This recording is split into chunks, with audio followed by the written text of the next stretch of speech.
50 Famous Fairy Tales. Tale 20. The Three Spinners. There was once a lazy girl who would not spin. No matter what her mother said, she would not work. At last the mother, angry and impatient, struck the girl on the side of her head, making her cry out loudly. Just at that moment the queen was passing in her carriage. She heard the noise and stopped the carriage. Going up to the house, she asked the mother why she was beating her daughter. The mother was ashamed to have her daughter's laziness known, and answered, "I cannot make her stop spinning. She wants to spin all day long, and I am so poor that I cannot buy enough flax." To this the queen replied, "I am never more pleased than when I hear the spinning wheels whirring. So let your daughter go with me to my castle. I have enough flax, and she may spin as much as she pleases." The mother agreed, and the queen took the girl home with her. As soon as they reached the castle, the queen led the girl to 3 rooms filled from top to bottom with the finest flax.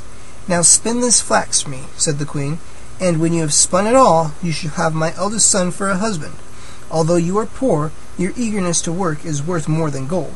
The girl was terrified at these words. She had not the faintest notion how to spin flax, and could not do so if she had sat there for 100 years. But she said nothing. When she was left alone, she began to cry, and thus she sat for 3 days and 3 nights without stirring a hand. On the 4th day the queen came, and seeing that nothing had been done, she began to wonder about the girl. The maiden was afraid to tell the truth, and excused herself by saying that she had not been able to start spinning because she was so upset about leaving home. The queen was sorry for her, but as she left she said, "Put your sadness behind you. You must begin your work for me tomorrow."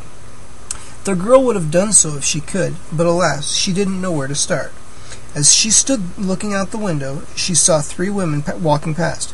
The first had a broad, flat foot, the second had such a large underlip that it nearly reached her chin, and the third had a very wide thumb. They stopped beneath the window and looked up, asked the girl why she looked sad. She told them her trouble, and they offered her their help, saying, "Will you invite us up to your wedding feast and not be ashamed of us? Will you call us your aunts and let us sit at your table? If you promise, we will spin the flax for you very quickly." "With all my heart I will do everything you ask," replied the girl. "Come in and begin at once." The 3 women entered, and making a clear place in the first room, they sat themselves down and began spinning. One drew the thread and trod on the wheel with her broad, flat foot. The second moistened the thread with her thick upper lip, and the third twisted it against her wide thumb, and as they worked, pile after pile of the finest thread fell on the floor. When the queen came to visit, the girl hid the 3 spinners from her, and the queen admired the piles of yarn, and praised the girl's industry. When the first room was empty, the 3 women went to the second, and from there to the 3rd room. In a very short time, the flax in all 3 rooms was spun into the finest thread. When their work was finished, the 3 spinners took their leave, saying to the girl, "Do not forget what you promised us." When the queen came and saw the 3 empty rooms and the great pile of thread, she began to plan the wedding. "I have 3 aunts," said the girl, "who have been so kind to me, I would not like to forget them in my good fortune.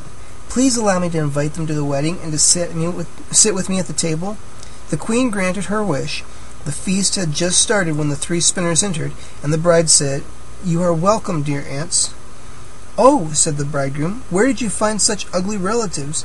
And going up to the one with the big foot, he asked, "Why have you such a broad foot?" From treadling, she answered, shaking her head sadly. Then he went to the second and asked, "Why have you such a large lip?" From licking, he asked the third, "Why have you such a wide thumb?" From twisting the thread. At this, the prince was horrified and said, "Then my bride shall never touch another spinning wheel as long as she lives." And so she was set free for all time from the hated task of spinning flax. The end.